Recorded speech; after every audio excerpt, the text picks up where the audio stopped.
Welcome back to the Boxing Club podcast, ladies and gentlemen. It's your boy Lou Almighty. It's fight week, baby. Canelo's fighting Jermell Charlo. Man, I've been calling for this fight for a long time, watching Jermell, but I'll take Jermell. They're identical twins. It's the same shit. Anyway, Saturday, September 30th. Tune in, pay-per-view.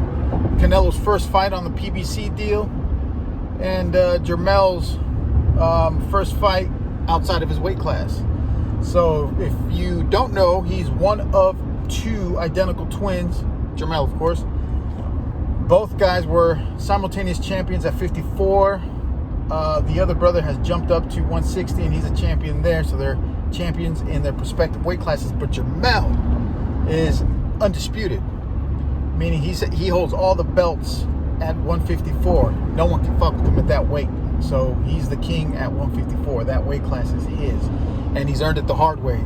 There was no vacant opportunity or any given belts. This guy has gone through everyone. He's 35, 1-1. He's lost one time to Tony Harrison, came back and folded him. And in my opinion, if you ask me, and if you ask a lot of other people, he didn't really lose that fight. It was just given to the other guy on a very close fight. But again, he rematched him immediately, came back and folded him. So there is no question there. And the draw was with Brian Castaño. Another great fight. If you didn't see it, I highly suggest you go check that fight out. It's incredible. And then obviously got the draw there. Immediately rematched him and folded him too. So a little bit about Jermell Charlo. I don't want to get into Canelo too much because we all know he's the king of boxing. Smart counterpuncher, incredibly high IQ, but red hair, Mexican, you guys all know the deal. But Jermell, like I said, he's one of two identical twins, training out of Texas. Savage, guys, savage.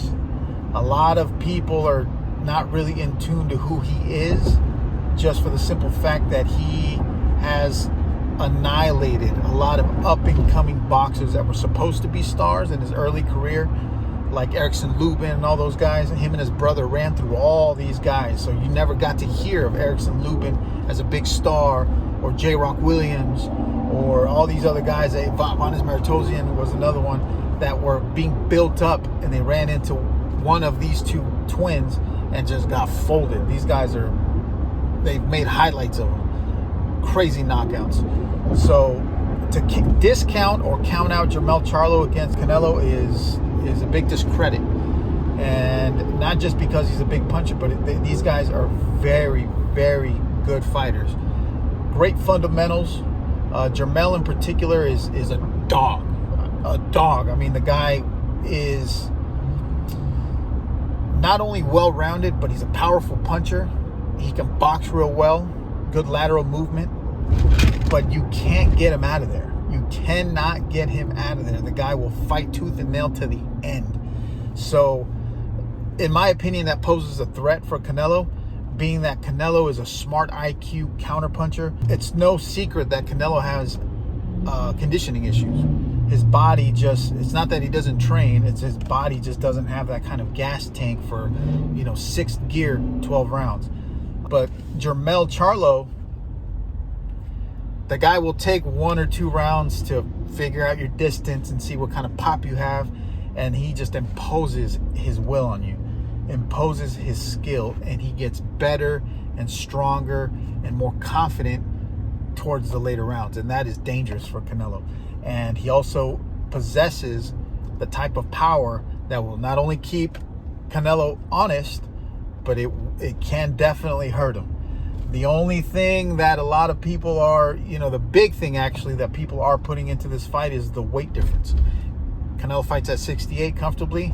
He calls a shot, so they're fighting at 68. Jermell is jumping from 154, skipping 160, and jumping into 68 to fight Canelo. You know what? These guys are so confident. Pull up any reel, pull up any video, pull up anything on Instagram that has to do with them and their fight game.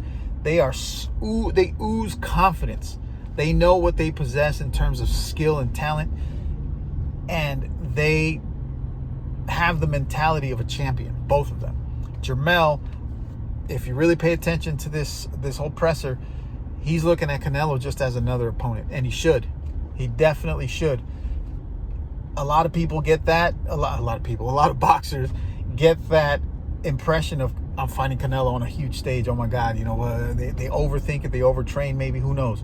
But a lot of guys, you could tell they don't fight themselves when they fight somebody like Canelo or Floyd Mayweather or these big stars. And the Charlos aren't like that. These guys just see it as another opponent, and they're coming to do what they do, and that is dangerous for Canelo.